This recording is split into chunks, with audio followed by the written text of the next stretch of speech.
when the world's too dark of a place to be, and you need an escape from reality. Open up those pages and start your fantasy, whatever genre you please. And join a book club, 'cause you won't read it on your own. Join a book club, so you'll be held accountable. It's just a means to an end, but you're doing it with your friends, so join the book club by DLC. Hello, book clubbers! Welcome to your weekly dance break. Hope you're grooving in your seat.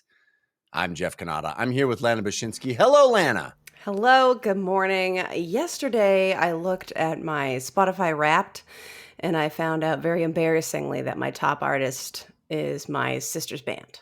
Yeah, So that's lovely. Big Bad Buddy Stan, you know?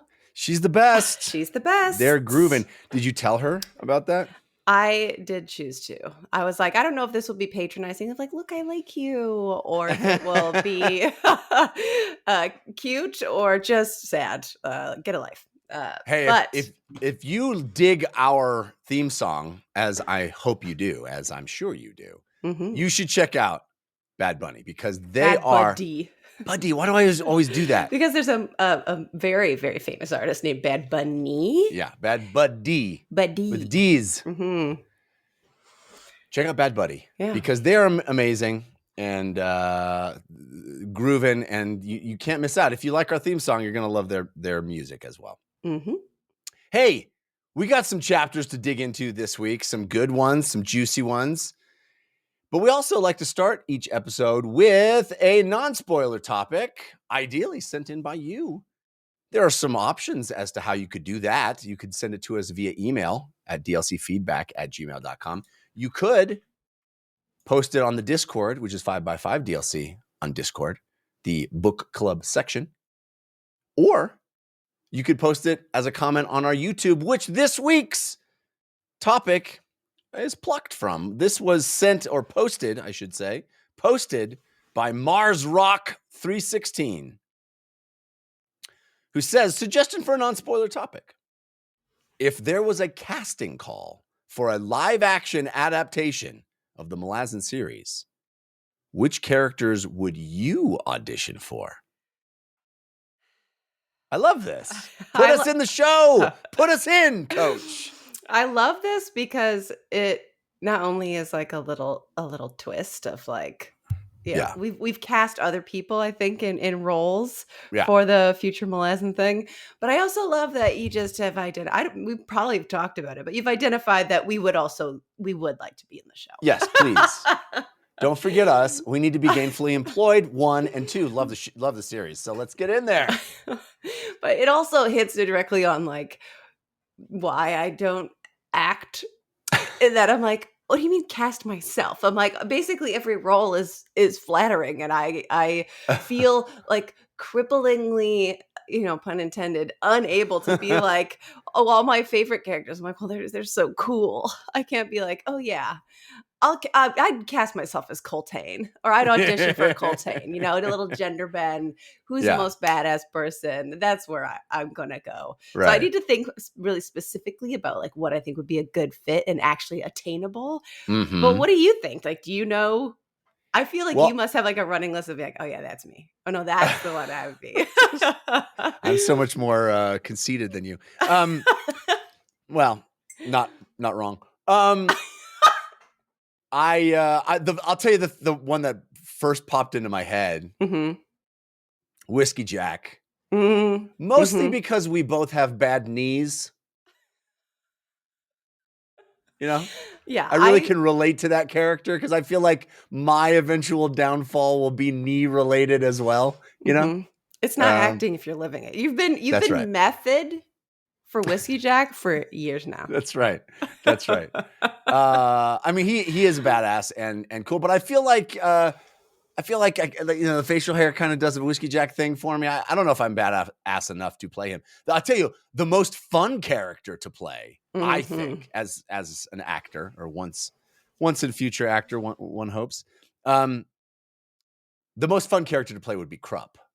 or Oh. Iskerl Pust, right? So- those would be the two most fun characters to play because, man, you have such a ball with the dialogue and you get to be a goofball. Krupp is one that came immediately to mind. Not like for me, but also my husband. As soon as I read the comment, we were like sitting on the ground reading the comments on the YouTube, and he goes, "You know, it would be really fun as like a gender bent Krupp situation. You would have a blast with that character." That would be the most fun, just chewing on that dialogue and being goofy, and you also get to eat cakes while you're acting. You know, it's fun. I think I'd also have a blast playing Tehal, right? You get to be kind of goofy playing Tehal too. That would be fun. How about you? What do you think? Tehal would be probably my most dreamiest dream. Like when I'm like, my inclination is always be like, what are my favorite characters? But it's not realistic to be like, oh yeah, I'll play Tehal, I'll play Coltane. It's just for a myriad of reasons that doesn't make sense. Yeah. I think that otherwise, then I'm like looking at like who's the next most badass. Somebody who's striking me recently is Samardev. I was just going to suggest that for you. Yeah, I think that you would kill that. That would be fun. But then I as evidenced by how many favorite quotes I pulled from a single section, she's not huge. I mean, she is in this chapter, but Rucket, my girl. Oh, Rucket. I feel like I would have an excellent time with Rucket. What about Shirk Alal?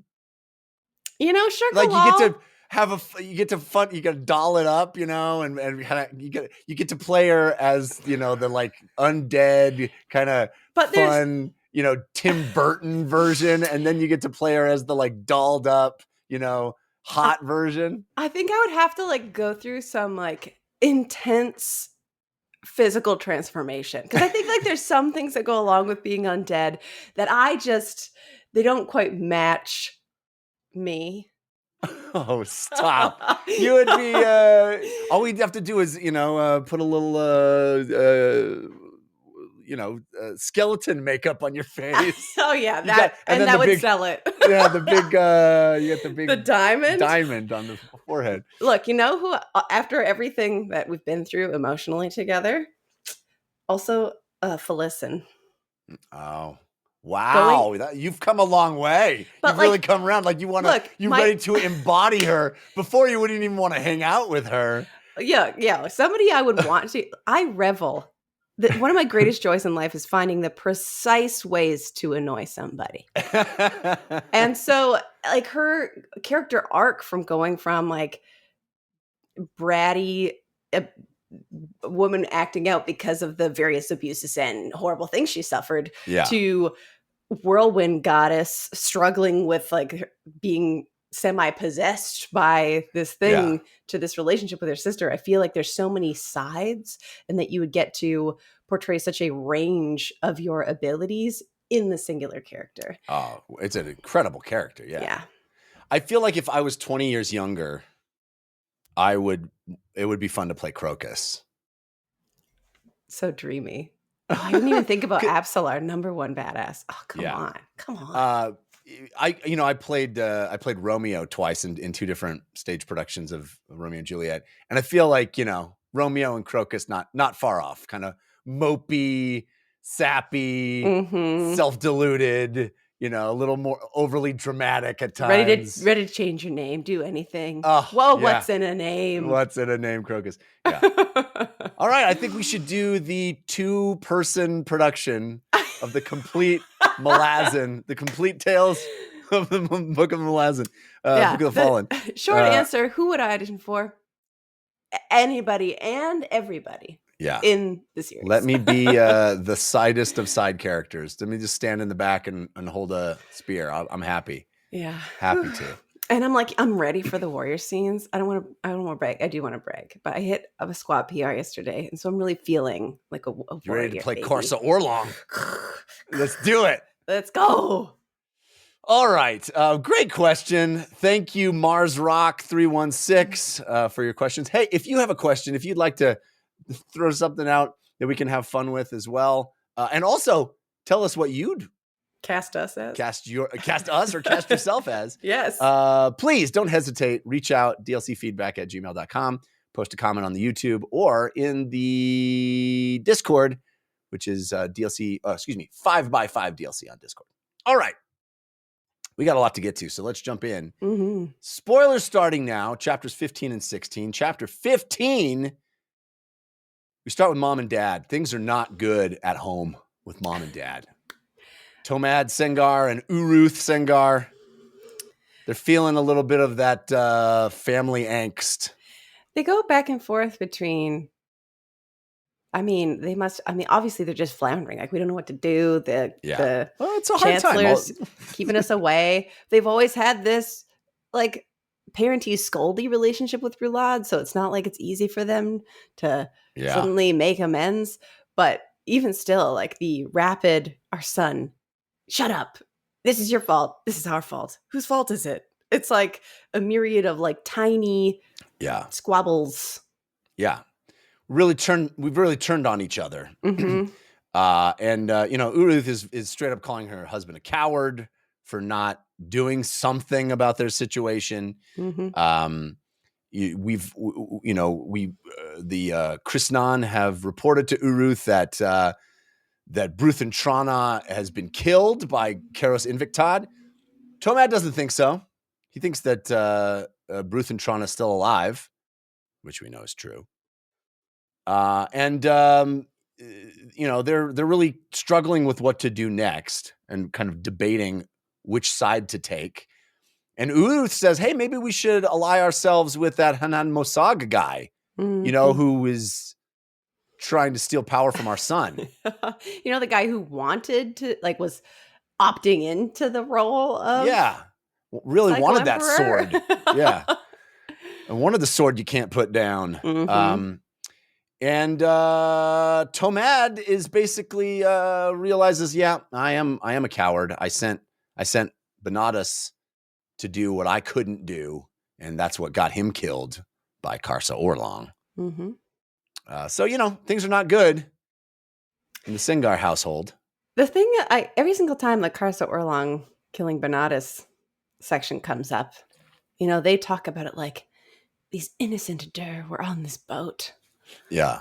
But like my recollection of the scene was them being like, kneel before me, Chumbawamba, and him being like, no, that's not what I do, and then killing them all. It's like they were all being kind of jerks. Yeah. On this boat. It wasn't like but he did noble. Sort of kill them, pretty rashly, as he does. It's a classic Karsa. He was very well still deep into his incredibly rash era. Yeah. Yes. He's still in it, but like it's less incredible. The next scene is we get some errant time. The errant is he's kind of musing about where he stands as a god and his followers and what that whole feather witch gouging my eye out thing means for me. And he thinks about Mael, and his relationship with Mael is very I can't wait till these two, Bug and the errant finally kind of have it out. I feel like that's what we're leading up to. Maybe I'm wrong, but he's he's kind of thinking about all that stuff, and then he comes back to the present. And he's like, "Oh yeah, Roulade's here screaming." Because Tribun Knoll is doing his thing with Roulade, where he's kind of manipulating him and keeping him in the dark and telling him the things that are going to piss him off. Telling him things in like the most drony way, just like stats and figures, and this person who is pseudo.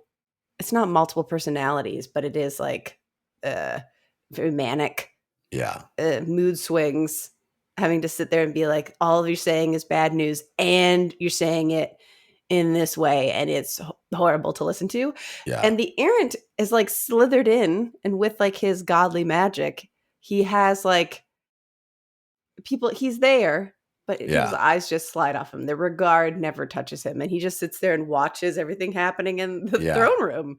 Right. Fascinating. It is interesting. Hitting my perch anyway. What's going on? He's just like between two tapestries, just like I'm cool. Nobody notices. I I'm love cool. that. I love Yeah. that. But Roulade basically loses his shit. Mhm. He hears about the Sepik. Tribunal's like, yes, and we also murdered all the Sepik. And he's like, whoa, what? What now? Who's the what now? The Sepik? Those are our people. Those are our, we made them a promise. Yeah. The people that we found out were like us, like literally like our kin. Yeah.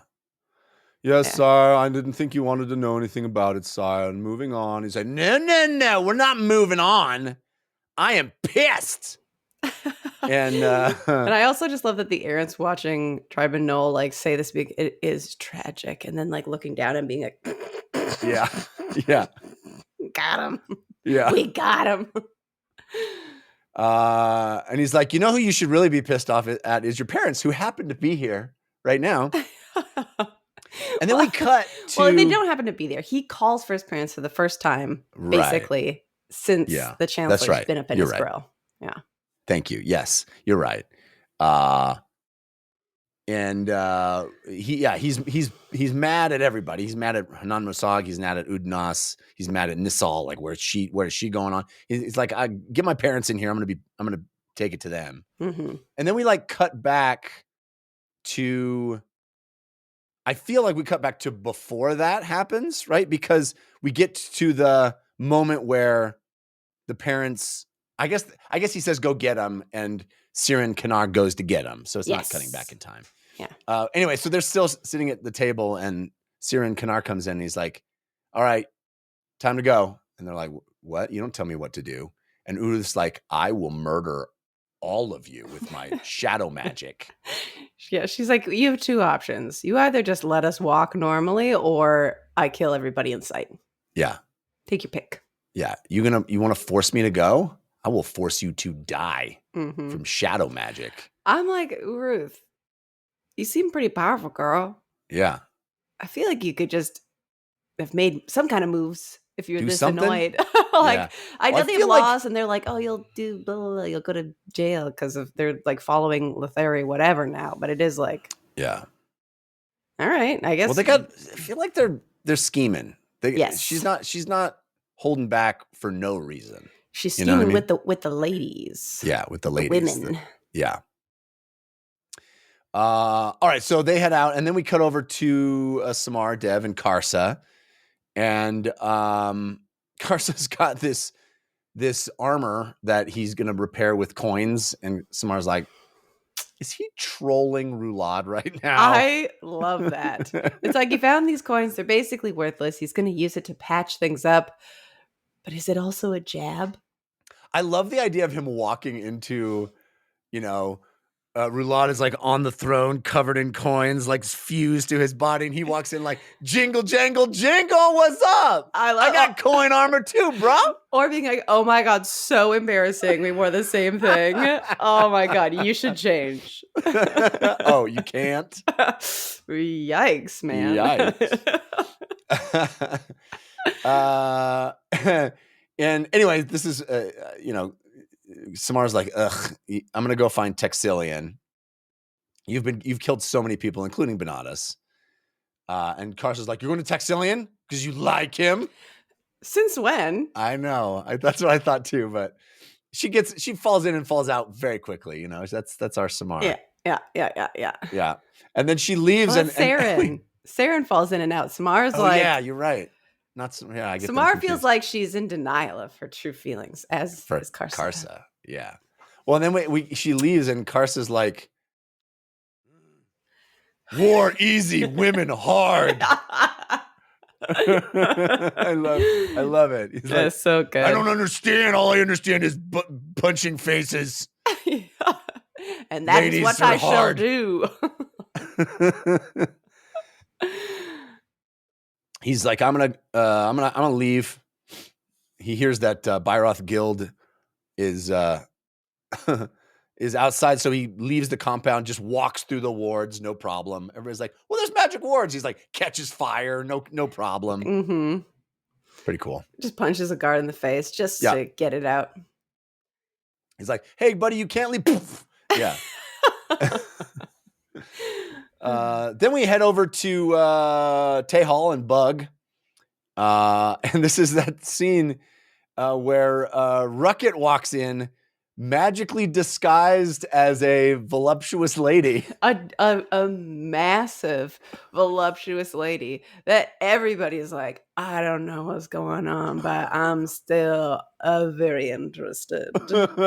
Tehal's like, hubba wubba wubba what? And walking all the way up this description of Tehal, clearly and visibly being like, a wooga, and her coming up and being like, you're disgusting. And then being like, Rucket! It I didn't reminds know me it was of you, but also, isn't this a good thing, kind of? yeah, it's like nice camouflage Rucket. And like everything that she says and does, this whole scene, I think I laughed out loud like 3 or 4 times to the point where Jeff was like, "Are you okay? Like, what's happening?" Of like Tehal being like, "Who came up with this? Probably Ormley. That guy's a pig." Anyway, well, she's like going to go eat food, and he basically says something like, "Do the holes work?" And she's like, "That's really what you're asking me?" Yeah. And Bug is like, "Gah," like he's like cringing inside of his body. Like Bug literally can't get away fast enough, and then has to sit there and tolerate it being like, this is everything about you is disgusting. You're disgusting.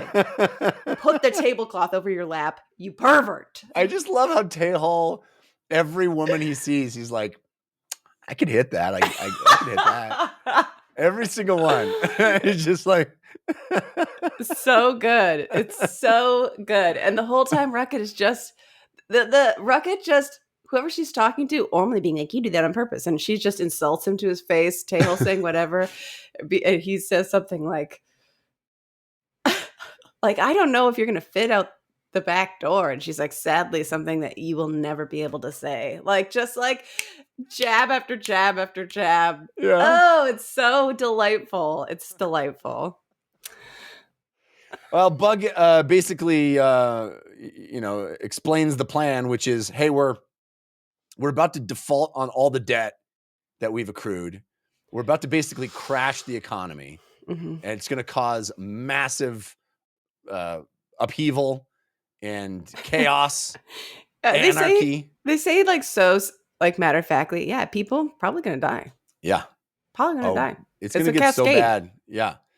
In fact, I'm going to leave. I'm not going to be around to see it because that's crazy. And Tehal's like, I definitely want to be around to see it. And Rucket's like, I got some holdings. I've moved them far enough away. And they're like, you got to tell us where. Yeah, probably not far enough away. Mm-hmm. Yeah. But it's cool. We get a little bit of economic theory here, which I found interesting to read. But basically, it's just going to completely destroy the economy, which we've been working on for like multiple books now. And I feel like it's finally coming to a head. And you get the sense that like it's percolating. Like there's unrest in Lethari. And like fear of like people can sense that the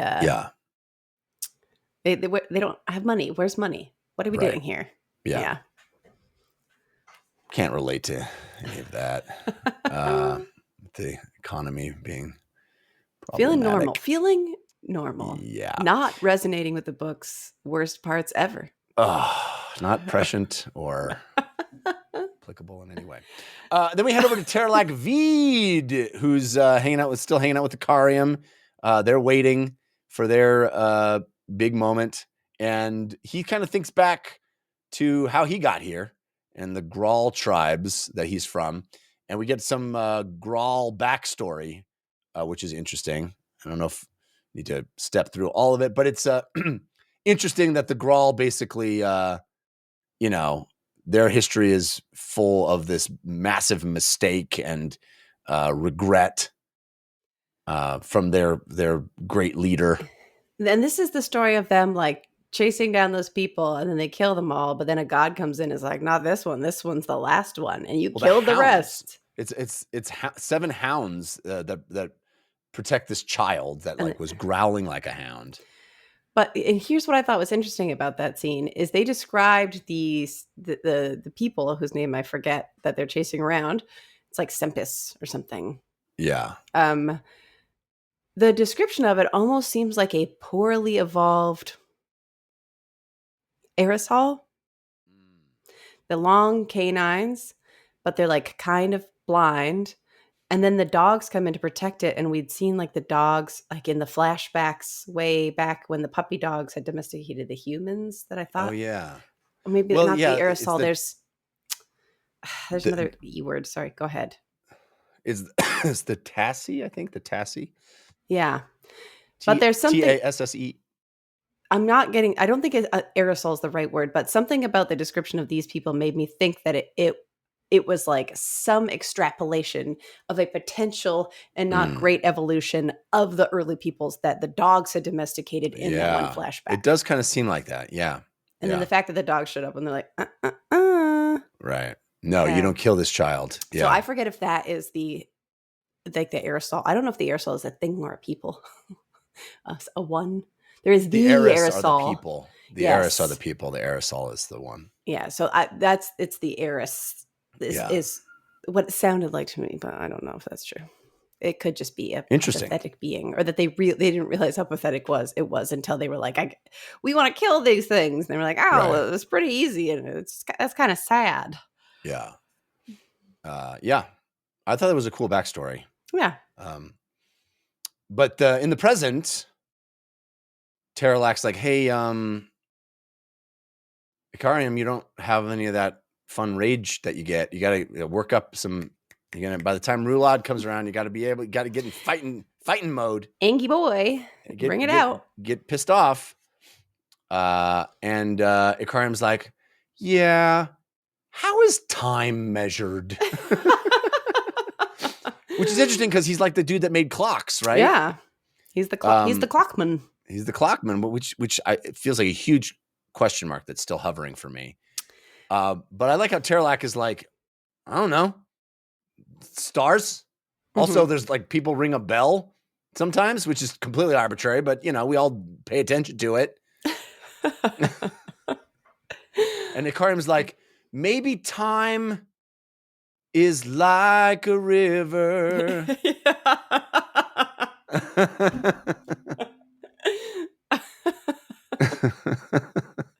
Really good. I thought this whole section was really kind of cool. Them having this discussion of that. I love it when these novels take a moment to just sort of muse on, the ephemera of life, these kind of big ideas. I love it. I also like it because other than like random, things we assume Ikariam built throughout the world. Yeah. We haven't actually heard Ikariam talk about time. Right. And in any way. Yeah. I feel like this is foreshadowing something that's to come. Obviously, we know there's something with time in Ikariam. But I also like the sort of just philosophical musings. They're just kind of flights of fancy, Meanwhile, slightly over to the other side of the room, Samar Dev and the senior assessor are watching Ikariam and Terralak Veed. And the senior assessor is like, hey, someone's crashing the economy.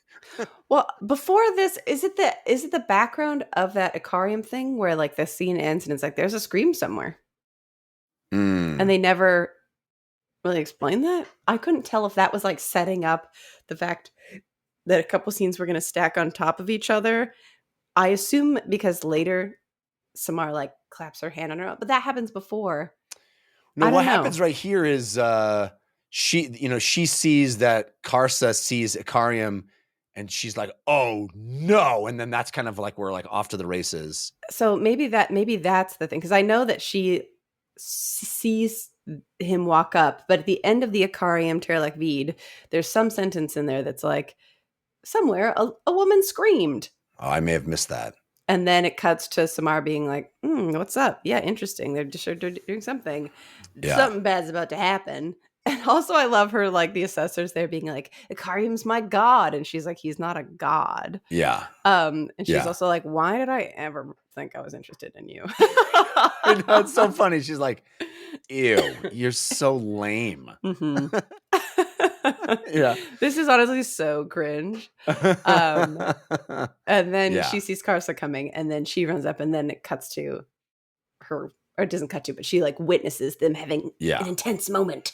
Yeah, we see her like eyes get big, no, and then we cut Yeah. away to back to the Tomad and Uruth stuff, where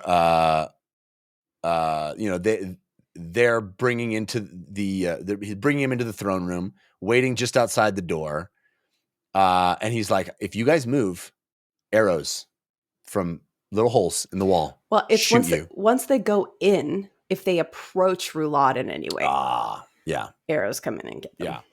And then we get this, like, we cut over to this other kind of mysterious moment where there's a bunch of injured Idur that are riding into the city. Yeah. Unnamed, mysterious, kind of like, what's that about? I Arrow in the back of this guy, and they're like slumped over. They're just get back into through the gate of Letheris. Yeah. So it's an injured Idur leading 4 injured Letheri through the gates. Yes. And one of them with the arrow sticking out of its scapula. Yeah. Or whatever. Yeah. I immediately, I mean, I'll wait till we just get to the later scene. But I was then like, we go. Oh yeah, they were attacked by Malazans. Yeah. But then we go back to the errant who's still between two ferns, you know. And he's just watching as Tomad and Uruth enter, and Rulad's like, "What's the whole deal with this Sepik?" And Tomad's like, "Oh, the icky, ooey, gross Sepik? Yeah, we're definitely killing them, right?" He's like, "No, we made a promise to them." I love this scene because you come in and like, because the Chancellor's saying it, and I know we'd like seen it, I think, a little bit on the boat. So they're like, the Sepik are messed up. Like, it's bad. We don't like it. There's where else are we going to keep them? We keep them in these things because they don't know how to deal with things or whatever it was. Like, we saw them already having a little bit of disdain for it, but there's still some amount that like the Chancellor telling Rulad, you're like, okay, well, the Chancellor's making stuff up to make Rulad angry and just like paint doubt. But then Tomad comes in and was like, yeah, they're like bad versions of us that they should be punished for being so pathetic. Right. And it's like, yeah, that is a bad perspective. That's just like not good. And Rulad being, it was like, funny how it's like, oh, Rulad's gonna totally be unfair to. Oh no, actually, he's being his dad's a real jerk. That was not a good way to handle that situation, buddy. Yeah. And like thinking about Midnight Tides and the Idur sort of like culture, it's not surprising.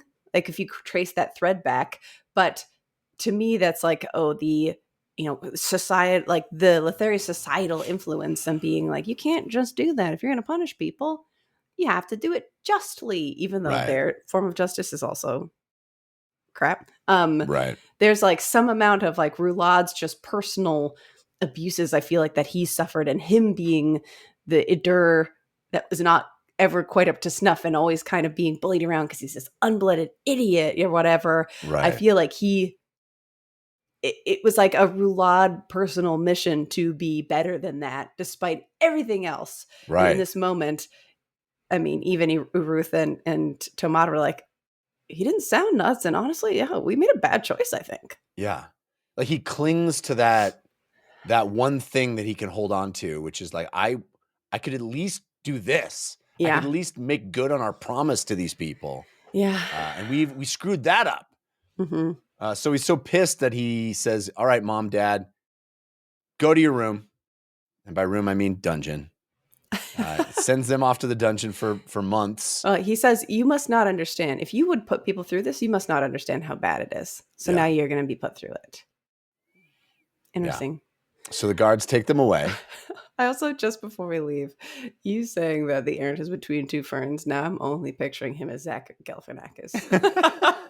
You know, that kind of fits. It does. We were talking about casting. I know he's supposed to be like, he was like, you know, playing as the queen's.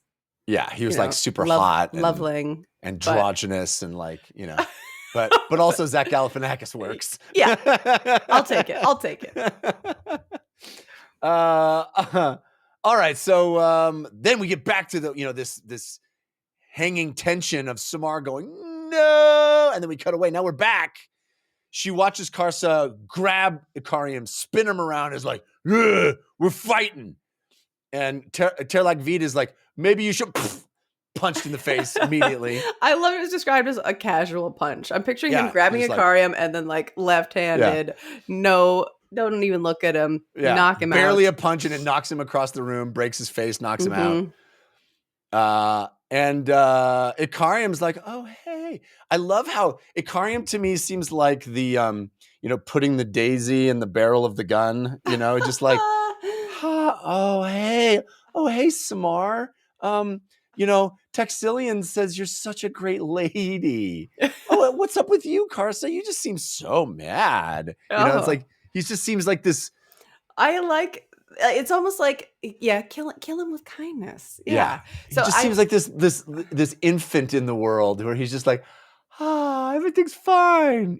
Just an ominous baby. Yeah. Karsa, I like it's described as Karsa keeps a grip on his arm. So I'm picturing that like happening and Ikariam like looking down. Yeah. Just being like, the heck? And then being like, what's up, man?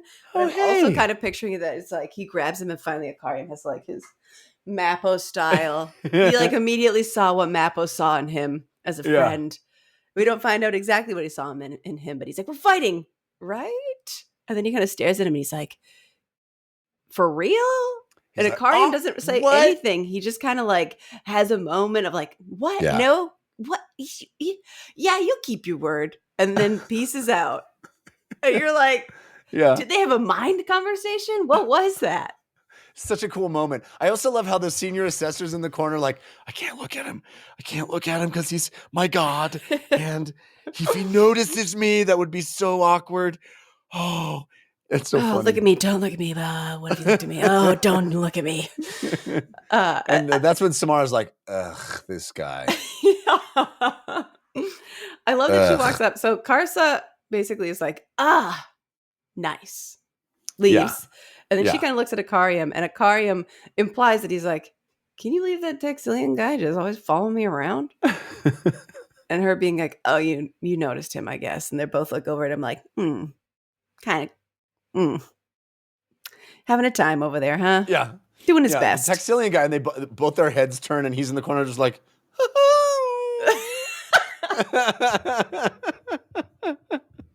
oh, man. So then we're back to Tomat and Uruth in the dungeon cells. And we don't, it's not Samar looking at Ikariam that like we sort of get the glimpse at what, it's not the end of this. When does like that drop? We have the moment is in Karsa's POV. Yes. Yeah. Yeah.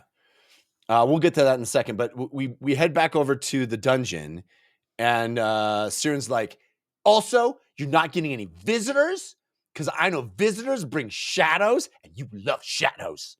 I know that you say that you can kill everybody with a shadow. Yeah. Have so we guess ever what? seen it? No shadows No. for you. Yeah. Complete darkness. Yeah. And then there's this awesome moment where they're sitting there like, we're leaving, complete darkness. And like in the corner, Featherwitch is like, oh, you have got to be kidding me. My old slave owners in a dungeon? She's like, do I talk to them? Absolutely not. She's just like, this, what did I do to deserve this? Oh, snap, snap, snap, snap, snap. She's like, I gotta go make a demand of my god. See what's up. So funny. I just love the Featherwitch is like, what? Turnabout is fair play, bitches. How the midnight tides have turned. That's right. That's right. And this is where Tomat and Ruth are like, this is your fault. This is your fault. Meh. You're a coward. And Tomat's kind of like, he like made a really good point. We kind of deserve this. Yeah. And Tomat's like, what about that anonymous guy? He really wants that sword. Maybe we do that. And this is where Ruth is like, he's not insane. He's I thought our son was on the crazy train. Mm-mm. No, he's just really insightful. Just really nailed us. So yeah, and then the Featherwitch heads off to find the errant. Then we check in with Hanan Mosag himself, who's got Bruth and Trana. This is such a weird scene to me. It's such a weird scene. he's got this chamber that's got this muck in it that he's been emptying out the water into a warren. Well, and yeah, because he emptied out the water into a warren, and he said he was wrestling with it, and he was basically like gonna drown, but then he prayed to Father Dark, the Scabandari, Father Shadow, Father Shadow, and was like, "Oh, please, please, just help me get this water out of here, please." And then he was able to successfully do it, and all of the mud, like the water evaporated from it, like it heated up so much that it made a hard casing, and he has like a solid room that's been blessed by Shadow. Yeah, he's like, sick. Scabandari heard me, and he's real, and he's ready to come back. Do we think that was actually the work of Scamandar? Because he recognizes it, and like Bruthen walks in and recognizes it as that magic too. So I feel like it must have some shred of truth, but like water evaporating, I'm like, is Male randomly helping and like so powerful that he can pretend that he's somebody else? Or like, I took it on face value that it was Scabandari, because I feel like we're on the cusp of like bringing Scabandari back, because where we get to later with our other team. But also he like unveils his full unveiling of Corald Emerlon, like more than he ever has before, which messes him up more. Yeah, exactly. Like burns his skin. He's already, deformed and all messed up. But then like whatever Scabandar or whatever, Father Shadow did, he's like, it didn't heal me. Right. But it did something that helped him. And I think maybe that was just the room. I don't know. It was. And then the crazy part is that Hanan's like, hey, Bruthen, I got this cool idea. Lay down. Close your eyes. I'm going to do a sick ritual. You're going to love it. Oh, you're going to love that. You're going to love this. I'm going to send you on a quest. Your soul's going to leave your body. It's going to be awesome. You're going to completely trust me. No problem. Like, look, am I not trustworthy? And Bruthen's like, I trust you 100%. This sounds like a great plan. I'm going to lay down and close my eyes. You're going to pull the soul out of my body. And then Hanan Masaga's like, stab. He's like, first of all, he's like, what's in your pockets? I know you got magic here somewhere. Strips him naked. Takes his balls. So it's in here somewhere. Where is it? Just takes all his clothes off. He's like, all you got is like some pebbles and like a little piece of paper. And he finds the note. The quote unquote confession. Yes. From Nasal. Yeah. But then he's like, all right, well, good enough, and stabs him. Yeah. And I was like, Bruthen, like the last time when he was talking to Hanan Mosag was like, this dude sucks. I'm like, why are you so? I guess it's just like, well, the ceremony of like, this guy was your leader. He's an Adur guy, and you're trying to make any ends. And I don't necessarily think that Bruthen's like dead because his soul left his body. And as soon as that happened, it was described as like the body kind of already being useless. But then Hanan describes it as like, well, you're no good to me, and kills him. Right. It was weird. The hard part is that we don't have any of Bruthen's POV here, so we don't kind of understand why he's complicit. But I did get the sense that basically what Hanan Masag is doing is like preventing him from returning to his body. Yes. So he's not dead. He's just unable to go back into this vessel. Yeah. It seems to me. Yeah. I'm picturing him sort of floating around in the Aaron's head in the future. Because it's like, basically every time Hanan does something dumb, I feel like somebody else is like, all right, where's that Aaron at? Yeah. So the whole thing, I was like, I guess we just believe him. I guess we just have blind faith. Yeah. I guess I'm just going to lay down and close my eyes. Whatever. What's the worst that could happen? Can you describe the ritual? I'll tell you what's the worst that could happen. Yeah. So back to the Karsa Ikarium thing, this time from Tehal and Bug's perspective. They're kind of in the corner watching, and Bug is just like, I see you, Karsa. I get this. I understand. There's some, game recognize game. You know what I mean? Yeah. Power recognize power. Tehal's like, he's no Blala, so. That's right. Meanwhile, Tehal's like, hey, Samar Dev, I'd hit that. She's like, she's kind of hot. He says she's hot in an earthy way. I know. You're hot, like soil. Like, And then he's like, welcome to, oh, my towel fell I down. know. He's like, well, let's go give him an official welcome. And then It's just so funny. it's So such funny to me. a absurd thing. Yeah, He's I love it. absurd and wonderful. And Bug just pieces out. He's like, follows Karsa. And Karsa's like walking through all the Sepik who are just in a bad way, emaciated. You know, they got poop on them. They're just messed up. They've got like boils Suffering. and burns, and they've been so mistreated physically. Not that they were ever like a beefy, strong people, but they're even more feeble than they ever were, and just ill. And Karsa walks through them and immediately is like, I sense a vow coming on. He's like, I will not help you. Doesn't he vow to like avenge them? Yeah, but he's like, I can do nothing for you. But I tell you this, I will kill some people you want dead. And it is for you and not at all just because I am very pent up. It's not going to help your specific situation in any way. And yet, I will murder them. Like you're like, I have an announcement to make. I will not help any of you in any material way. But yet, if follow me and I will murder the people you want dead. And they're like, okay, we'll take it. They're like, who are you? And he's like, my job here is done. Yeah, he walks leaves, off. And Bug is like, okay, I'm actually help you guys.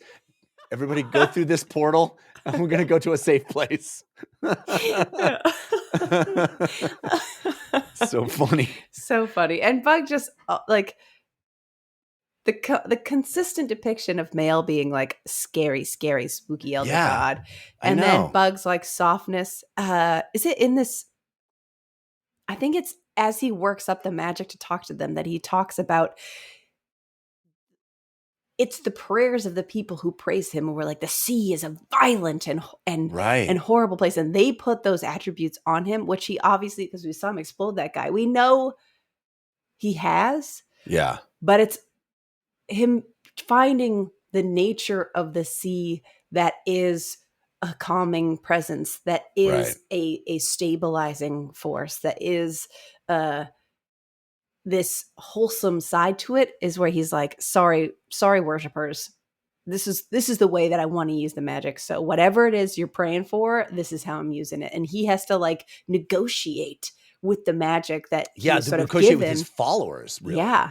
Which I have the quote here, which I'll read, because it's really great. The sea did not forgive. Its power was hunger and swelling rage. The seas warred with the shore, with the very sky. The sea wept for no one, but Bug did not care. Like any tidal pool, motionless under the hot sun, his blood had grown heated. And the smallest pool was filled with the promise of an ocean, a score of oceans. All their power could be held in a single drop of water. Such was Denath Rusin. Such was Ruse, the warren where life was first born. And there in that promise of life itself will I find what I need, of empathy, of warmth. The power, when it came, was a true current. Angry, yes, yet true. Water had known life for so long, it held no memory of purity. Power and gift had become one, and so it yielded to its God.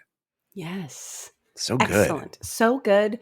And even there's that idea that's like, oh yeah, that's oceans are where life existed first. That's like right. Amoebas. It's like, yep. It's just another perspective on everything that is so specific and resonant. I'm so glad that you had that quote ready to go. That's awesome. It's awesome. This version of the relationship between gods and their followers that Erikson has illustrated over these novels, where it's sort of there's a tension there, and I've never seen that dramatized before. I've never seen that perspective exactly, and I think it's so interesting. And this specific type of tension, because usually the tension is like, I'm gonna go kill my god, like the Kratoses of the world or whatever. Yeah, the push It's like and a pull power of it. struggle. It's like who has control. You know, it's very interesting. Mhm. All right, and then this is the scene with Karsa where he's like walks back in his room, puts his sword back on the table. He's like, everybody's a coward. The Sepik are slaves because they were useless. Ugh.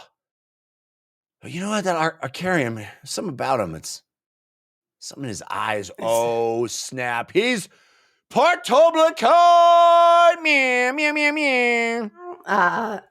Awesome little Yeah. droppy drop there. Sick. I looked in his eyes and I immediately knew this dude, something about him so trustworthy. Yeah. I like all of a sudden really like this guy. I'm definitely still gonna fight him. Yeah. But we're gonna murder each other, but like I recognize myself in there a little bit. Yeah. Yeah. And is this the scene? I don't know if it's the earlier one where he says that Bayroth Guild is talking to him. Yeah. And then he's like, nah, it's just my own conscience. Bayroth is definitely trapped in the sword. yeah. It's like, oh, this voice is coming out of the sword. No, that's my own voices. Yeah. That's so funny. All right. So then we where do we go after that? We go back to Tribune Knoll, who's reveling some more. What's that? Who's like reveling some more and being like, but like internal little like, I'm so smart. Hee hee hee. Yeah. Yeah. They right. they're Tribune Knoll summons Karis and Victad, and he's basically like oh yeah, that poison that I gave to the king really sucks that Brees got some. I did not mean for that to happen. I was really hoping that Nisal would drink it. And this is the scene where the soldiers that were injured who had ridden into the city came in, and the Lethari comes to report to him, and they talk about they were attacked. This is the Malazan attack that we saw before. Right. They've never seen the explosives. They're like, there's some kind of magic or something. We don't know what was happening. And the Chancellor is able to work out that they were attacking the Adur first, and so they think that they are the leaders because they are. But like he's working out that then if the Adur feel like they're at war, they could easily reload at any point in time because they are the rulers. You know, truly, quote unquote, truly, they could be like, great, put together armies and get out of here, and that would effectively destroy everything he's working towards. And this Lethari soldier knows of like their secret running of everything, the secret not so secret running of everything, to the point that the Adur that rode in with them, as they got there, he fell off his horse. He was deeply injured, and he finished the job. He pushed the quarrel further in his body, and he cut off the artery to his head for 30 seconds, pretending to like ask for assistance or aid him, so that there was not any Adur witnesses to bring that news to Rulad. Right. And then he's like, you did so good, and as a reward, I will promote you, but I am still going to kill all the other people that you were with. And I think you know that I have to do that. Yeah. He's like, good news, you got a promotion. Yeah. Bad news, all your friends are going to die. Yeah. Yeah. All right. So that's how chapter 15 ends.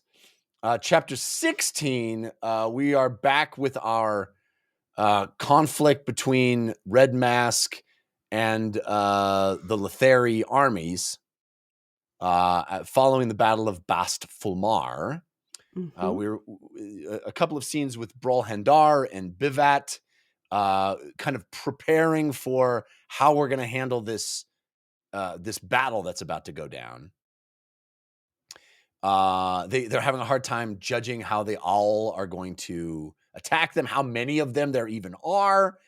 They're asking, scouts. They're trying to prepare their sorcery they're like, oh, sorcery's going to work here, right? And it's like, yeah, no problem. Sorcery works here. Sorcery's not dead here. Does it talk about the all strategy that they have been employing of basically running their wagons all over the place to confuse them, about like where they even are, and sort of putting them on this goose chase to try and hunt them down and just tuckering everybody out? Yeah. Yes. And there's still this sense of sort of overconfidence from the Letheri, where it's like, despite all of this, we still outnumber them. We can use our magic now. Like, what's the problem? We're going to destroy these guys. Here's the thing I like about it is I felt like, the Atri Preda was it's like how I feel when I'm traveling and like once every 30 minutes I'm like, oh, I have my passport. I have my passport. But she's like, and the magic works here. Yeah. The magic works here? Yeah. Does the magic work? Your healers are healing? How's the magic? Everybody's magic? Okay, great. Yeah. Yeah. And it's interesting because this whole buildup, she checks so many times, and then they're like, they see the dust coming. They're like, the all are definitely coming. They're going to be here this afternoon, baby. Yeah. But then, like, the conversation around it, you really feel the waiting of like, are they going to be here? Yeah. Are they going to be here? There's like a little rising, and you're like, oh, Red Mask must have like some plan, right, for the sorcery. Well, then we cut over to Talk's perspective, and they found this. They went to the Renfair again, and the Renfair elder was strangled, which I don't feel like we get a clear reveal as to who did that. I don't think we did either. I actually forgot that had happened. But I know that he was definitely strangled, and this is the guy who was like sassing Talk. Yes, right. And this seems like a really big deal that someone infiltrated their camp and murdered somebody, or there's a traitor in their midst, right? Or this dude just pissed somebody off. Yeah. I'm wondering if it's like, oh, Talk did it, but it was not Talk. It was somebody else inside Talk's body or something. Well, we're in Talk's perspective, and he's kind of seems surprised by it. I don't know. That's why I thought like maybe it was like, yeah. That's literally the only thing I can think of. Or this old guy just pissed Torrent off, and he was like, meh. One of the young warriors. I have no idea. And he Talk recognizes that Red Mask is kind of using Malazan fighting techniques like Kellenved and Dasim Ultor, where they're like, we don't do feints. We fight every battle full out. Yeah. We're always on. And then in a piece of really wonderful foreshadowing, he's like, I wonder if Red Mask is underestimating their sorcery. We'll worry about that later. Then we check back in with a character we haven't talked about in a while, Orban Truthfinder, who's sort of finding these dead bodies. He's with Letter Enict, the Factor, and they're trying to track down where Fir Sengar and the gang went exactly. They have a few different ideas of which direction they could have gone. And the Factor is convinced that Hanan Mosag is a traitor.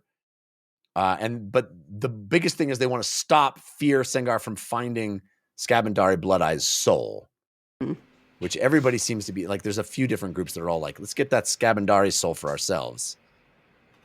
And so they head off where they think that Fir went. Well, they have like a conversation, and they're like, okay, we've been kind of chasing him down. And they have the moment where they're like, but do you know about the secret passageway? Yeah. And he's like, well, I know about the secret passageway. And they're like, well, yeah, we should probably go there. Let's go to the secret path, dude. Obviously. And we all know that there's people down there we're going to kill. Yeah. So then we have a scene from Venit Sathad's point of view, who is also sort of tracking the Factor, and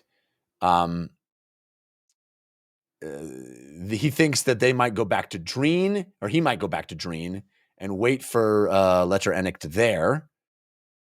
So everybody's sort of like, there's all these little chess pieces kind of moving around. I just picture them like all on a different side of like the mountains. Yeah.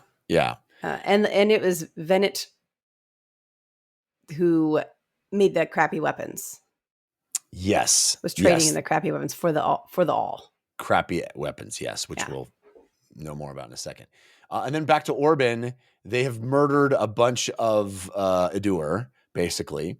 And he thinks back, he's like, they find this altar. Well, this is Orban.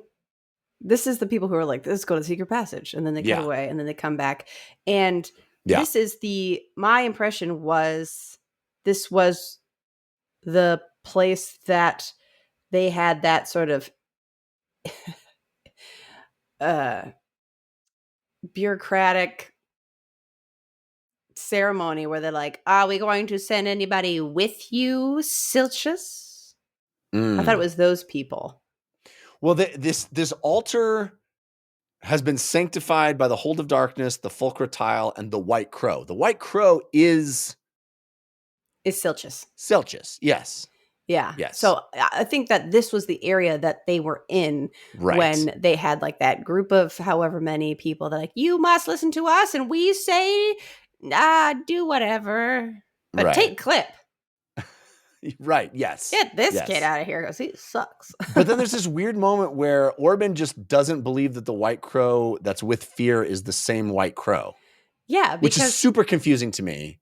Well, people haven't like seen him and they're like, Silchus is dead. Scabandari killed him. Okay. So like that's why. Okay, that makes sense. That makes sense. I didn't put that together. That makes sense. They're like, this is somebody who's like using that name to be spooky. Right. Okay. All right. So there he leaves to walk the path of ruin, Orban, to find them. And then we cut over to those folks, Silchus, Clip, Udnas, Seren Pedak. And they're kind of hanging out. Udnas has this cool story about the Jirak birds that like infiltrate other birds' nests and eat their young. I thought that was all so cool. It is. I think that must be inspired. There is a real bird that does that. I forget. I don't know if it's a magpie or something else. Asshole bird. I don't know if they'll eat. I think they pretend to be the young of the other bird, get fed by it, and then when they're big enough, they kill all the other birds. Ugh. Awesome. Not nice bird. No, but pretty good thinking. Yeah. Smart bird. But then Seren has this freak out moment where she's just mad at Udnas. And so she's like, oh, man, wouldn't it be great if Holbedik was here to choke you out? And she creates this illusion of Holbedik choking out Udnas. And she's like, no, I don't want that to happen. Who can stop Holbedik from choking Udnas? Oh, I know. Troll Sengar. I'll conjure that. And everybody else is like, this is crazy. What's happening? And she's like, did I do that? Like, did you see that? Yeah. I thought that was only in my head. Yeah. Sorry. How can I control my imagination? And they're like, well, you better figure it out. Yeah. Yeah. And Fear's like, that was my brother before he was shorn. Mm-hmm. Was it before he was shorn? I thought it was because I don't think he saw him being shorn. No, but he's like the version of him that it shows up is like the pre-shorn troll. I thought the version that showed up was weirdly the shorn version of him. And he was like, my brother looked crazy. And like what he's like, he says something, I could be wrong here, but my impression was that it was weird because Fear left before Troll was shorn. Troll was like, get out of here. Right. So Fear never would have seen Troll in a shorn fashion. So I don't think that he would identify him as being before shorn. That would just be like, oh, that's what my brother looked like. Interesting. But the version that Seren, I think, conjures in her imagination is like the current Troll. My understanding was shorning of Troll, and he comes and smacks him with the flat of the spear and knocks him off. You could be right. My understanding was that Fear was like, oh, that's like the younger, more innocent, before everything got crazy version of my brother. And that's why it's so emotionally charged for me, is because it's like Troll from a simpler time. And I remember those days. I would have to go and reread it. But my impression is that he looked at him and he was able to identify that he was shorn and was like, oh, dang. Okay. My brother. Well, then we have the craziest thing of all, which is Clip is like, oh, hey, did you guys want to go to Scabandari's soul? Because like I have the gate right. I've been twisting the gate around in my hand like this whole time. We could have gone there at any point. And this is what I think is interesting about this is everybody knows but Saren. And maybe Fear. Because Unas is like, I guess we better get going unless it's time to just use the thing. And Clip can obviously like sense that all those people have died back where they came from. Right. And there's also this idea that they all knew that was going to happen. When they left, they knew that those people were going to get eradicated. And that's half the reason that they sent Clip is they're like, this is your mission, your destiny, period. Well, he sort of needed the blood to be spilled, right? From the Tistendi. Oh, the Tistendi blood like unlocked the ability to make that chain work. Yes. Yeah. You're right. And he's like sitting there like sad and petulant. Ting, ting, ting, ting. And he's like, fine, we can use it. And it like pulls this gate out of the rings. And Saren's like, so everybody knew but me, huh? And then and Udnos is like, she's got a thing about birth canals. I know. I was like, does she? Cool, Udnos. And this is the other thing I think was interesting about it is they're like, is it time? And Silchus is like, no. And then they do it anyway. Yeah. But it never like cuts to his reaction. Yeah. He just is like, well, it's wild because they've been walking through the horrible snow, ice, deathland to try to get there. And he's like, I mean, I could have gotten there. We could have stayed by the fire at home. I mean, I guess it had to unlock with the deaths of all the people and stuff, but it was very funny to me where it's like, we need to do the quest and go through the horrible trials of I've got the key in my pocket. The gate was in our hearts all along. That's right. Oh, boy. Scabandari's soul was the friends we made along the way. Then we have this rad scene. Oh, I loved it. With Yantovis on the boat, things are going bad. There's a massive storm. There's mast snaps. The sail like flies away in the wind like a wing, just like tossing and turning. Their tiny ship was lost. And they're on this ferry ship and it's just getting, and then she's like, oh no, pirates too?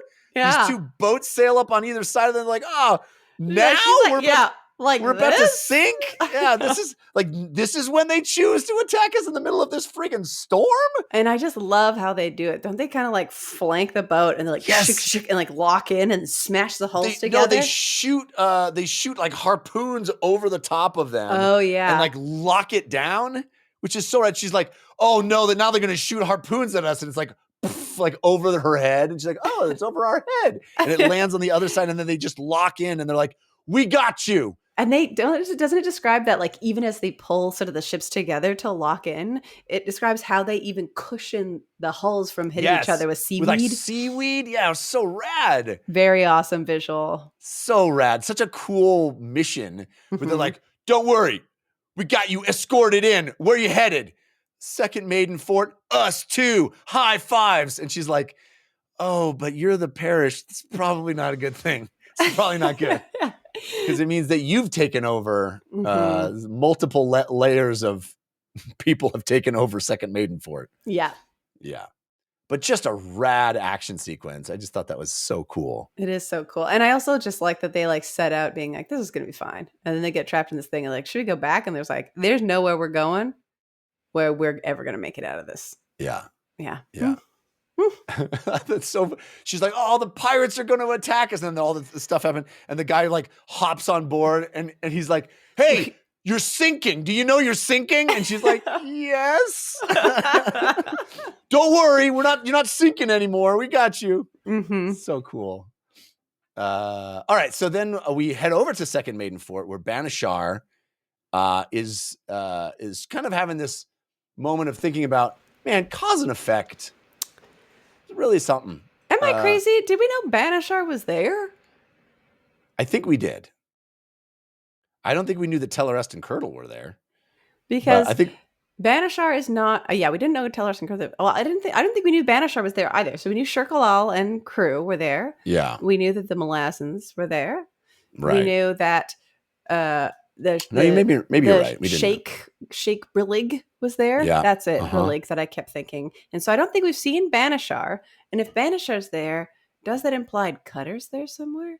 Oh, interesting. That's a and good then question. Telleress and Curdle are there.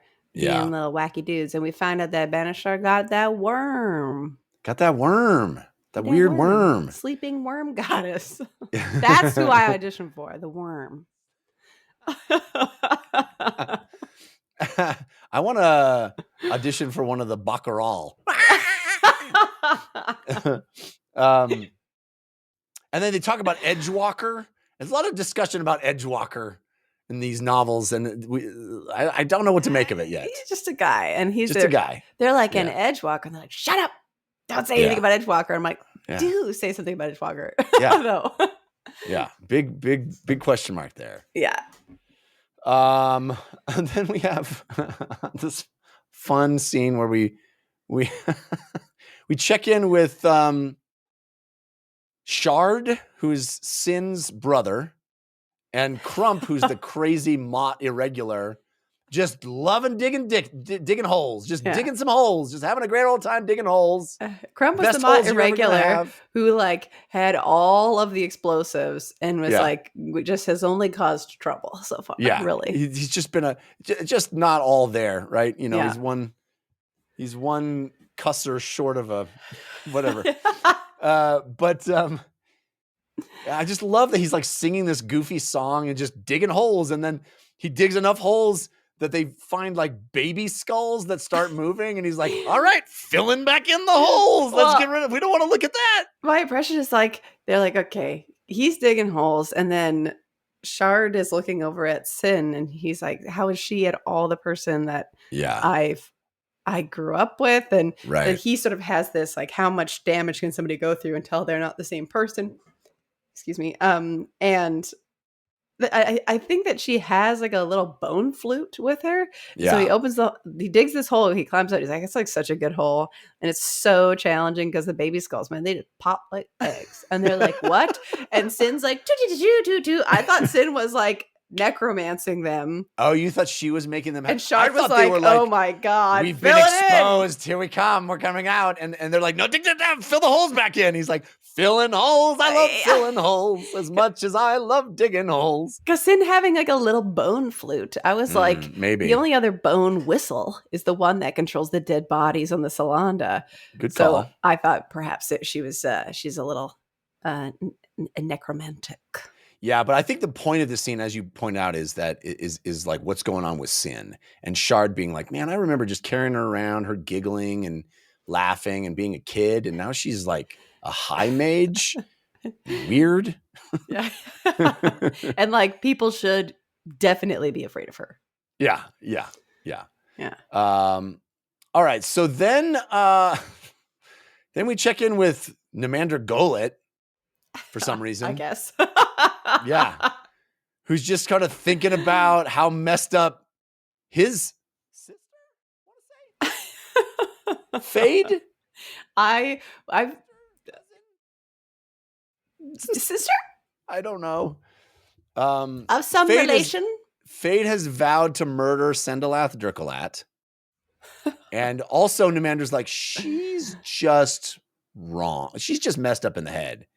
Fade is wrong. She's gonna like, and Animander, if he saw Fade, would look into her eyes, would see that she's wrong, and just put her out of her misery. Yeah. Yeah. I love him thinking about like, if Animander were here, he would so kill her. I can't do it. It's like, I don't have the courage or power to do it, but man, it would be great. And hey, by the way, all of Animander's offspring are messed up. And then he's like, let me just count the ways they all have issues. Yeah.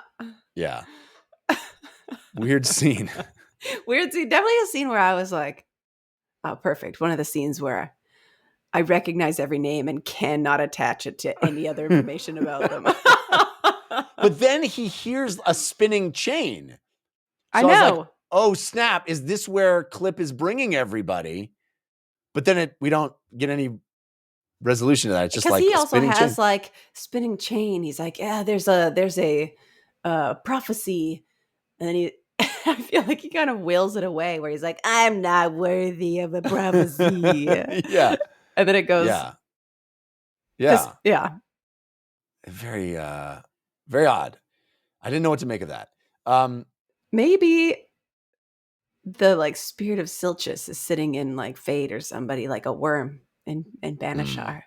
Maybe. You mean Who knows? Silchus or Scavendari? Scamandari. Yeah. Yeah. Okay, so back to the Lethari army and the impending fight with the owl. They they're it's night has fallen. They're still kicking up dust for some reason. Like, why are we kicking up dust in the middle of the night? Or why are they kicking up dust in the middle of the night? Yes. Yeah. And Bivat's like, hey, we should send an Edur to find out what Red Mask is doing because they have sick night vision. That'll help. And then who's the dirt guy? I can't remember his name. Brolhendar? Brolhendar being like, Yeah. so now you want to send us in? Yeah. Now? We're Yeah. probably going to die? Yeah. No. And she's like, okay, well, just checking. She kind of like immediately gives up because he's like, you're going to send us away. And that's going to be the moment that they like come get you. Yeah. Yeah. You didn't even trust the mages. We put up all these wards so we could sleep at night, and you don't even trust that. I like this because it's like a reflection on them being like up all night and not like this idea that they're like unprepared for what's happening because they're going to be so tired and foggy they're not going to be able to do this right. And it is really building up Red Mask to be like, oh, he has some grand plan. Yeah. Then it cuts over, and on their side, Talk is like, why is he having them kick up dust all night? They're going to be so tired. They're not going to be prepared. They're not going to. And he's like, oh, hey, Massarch, are you guys getting ready to go? He's like, this is like the 6th time he's told us to get ready to go. Yeah. So I don't know what's going on. And then the horn sounds. He's like, oh, no, this is the time. Here we go. And Talk's like, he's like, are you fighting? And Talk's like, no. And he's like, you better move, buddy. Yeah. And so he just like runs out of the way. And you're like, okay, we're going to see what the plan is. And it's like, no, there was no plan. They got obliterated by the sorcery. Yeah. Yeah. It's the craziest thing. It's like, we have this whole buildup of like, man, how are they going to deal with the sorcery? I don't know. We got sorcery, right? Yeah, we got sorcery. Yeah, let's use our sorcery. It's like, yeah, but they're probably going to deal with it in some way. And then it's just like hundreds of all just get obliterated by the sorcery. It's like, oh, he was really just going to throw bodies at the sorcery. Oh, this is a real Bruthen Hanan. Yes. Bruthen levels of trust. Oh, now we died. Yeah. Oh, you mean Hanan Masag? Yeah. Yeah. But then we have one of the coolest moments of this entire novel so far, in my opinion. Talk doing this, the way it's described is so cinematic, slow motion, leaping on this horse bareback, leaping over the trench of sewage, basically, pivoting in his seat, only has one eye, pulling his bow back, horse leaping, shoots, arrow, mid-air, mid-leap, arrow hits 2 mages. Their heads pop like a video game with like smoke coming out instead of blood. I assumed that the arrow that he had ammunition on it, but they like found him strapped up, so I don't know how he would have. It's a stone-tipped arrow. We were told that over and over. It's stone-tipped. Oh yeah. So I don't know. I think it was like the fact that they were mid-cast of a spell made them pop like balloons. I don't know. But I just love it because he's like, man, these guys, they really are just dying to the sorcery. Yeah. And the Lethari had like dug a bunch of pits that's going to catch the horse's legs. Yeah. And he's riding bareback because the saddles are all crappy. Yeah. And he's like, I have one eye. And the reason that he has to do it during this leap is because it's the only time that he's not being jostled around like crazy on this thing. So the fact that it's in this leap and he's like, this is literally my one chance, ka-ting, and nails it. I love how he's like, this is probably not going to work. Yeah. Just the epic hero moment, like put it on the poster. Incredible. And one of those moments where he is with them and he's like, well, I was never like a really good bridge burner because I was never a really good soldier. And Yeah. it's still like, he's the one who's like, you have to get the mages. Yes. And like, Kill the mages, idiots. Yes. And he's also like, I'm a one-eyed archer. That's pretty useless. No depth perception over here. And yet nails it. So rad. Very awesome. And then the best part too is that then we cut over to Brawlhandar, who's like, you're telling me one guy on a horse, jumping on a horse with an arrow killed both of our mages? Like, who's this? And they beheaded them? That's what you're telling me. It's so great. It's so great how we see this like improbable, epic, heroic moment. And then it cuts over to the other side and the guy's like, that did not just happen. It doesn't. Tell me that did not just happen. He's like, I'm pretty sure we killed like hundreds, if not thousands of them. You can't tell because they're literally just ash in the wind. Yeah. Doesn't feel like a victory. It's so cool. And I like that they're identified. They're like, this was some guy. He was not in all. He's some dude. Yeah. Who they're he's like, not he's not even one of them. And they're like, and he's obviously mage killer. And talks like, I can't even see out of one eye. I didn't even want to be here. So rad. Such a cool way to end that chapter. Yeah. Yeah. Awesome. Good stuff, as usual. Lots of funny stuff, good stuff. I'm so curious as to what the result of this like, what was Red Mask thinking? I don't know. We got to have some reckoning with that. I need a debrief here, Red Mask. Yeah. Oh, it's something we didn't even touch on is Torrent. This is just a silly thing that I really liked. Torrent, he's the guy who was like painting his face red, I think. Yes, painting his face like the mask, yeah. But he was like allergic to the paint. He's like, stopped painting it, all... but he's like all messed up. No. He was painting because he was allergic to the actual mask. Remember, he would wear actual masks and then he stopped because the mask was like giving him a rash. So he's like, I'll just paint it on. It's so funny. You're right. It's such a great detail. Little detail of him just being like, I still don't trust you. That's so funny. I can't wear masks anymore. My skin's too sensitive. Yeah. All right. I only have one quote this week, but it's kind of long, but I love it very much. I have that whole chapter with Rocket as a favorite quote. Let me find a good one. I can go. I'm ready if you want. Yeah, you do it. Okay. I love this. This is the errant, I think, thinking about Roulade. Power is violence. Its promise, its deed. Power cares nothing for reason, nothing for justice, nothing for compassion. It is, in fact, the singular abnegation of those things. Once the cloak of deceits is stripped away, this one truth is revealed. And the errant was tired of it. All of it. Mayle once said there was no answer for any of this. He said it was the way of things and always would be. And the only redemption that could be found was that all power, no matter how vast, how centralized, no matter how dominant, will destroy itself in the end. What entertained then was witnessing all those expressions of surprise on the faces of the wielders. That's all that's all we can do is just watch them destroy themselves and be shocked by it, even though it happens over and over and over. Yep. Good pull. So good. Feel very relevant to today as well. Yep. Oh yeah. Changing gears. This is Wreck-It and Tehal and Buck.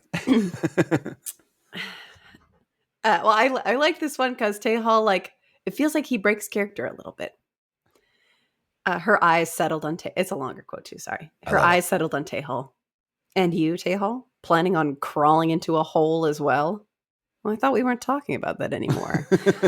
By the abyss, master, Bug muttered. Tehal blinked first at Bug, then at Rocket, then Oh, sorry. You meant I was planning on going into hiding? Right. Well, I'm undecided.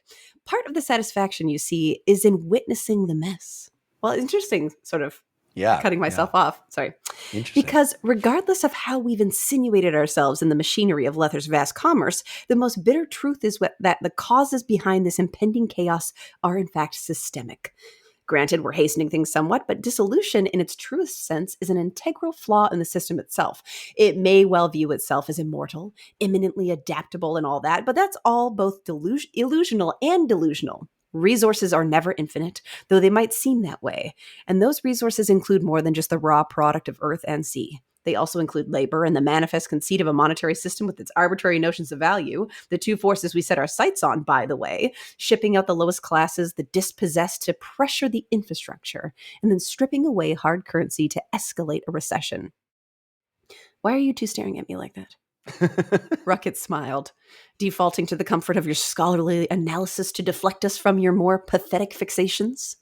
That, Tehal Benedict, is perhaps the lowest you have gone yet. But we've just begun. You may wish to believe that is the case. For myself, my own curiosity is fast diminishing. But think of all the challenges in store for us, Ruckett. See, she surged to her feet. I'm going out the back way. You won't fit. Alas, Tehal, the same will never be said of you. Good day, gentlemen. And then there's a little bit of a gap, and Tehal says, if that hadn't left me speechless, Tehal said as she rolled away, I'd have said something.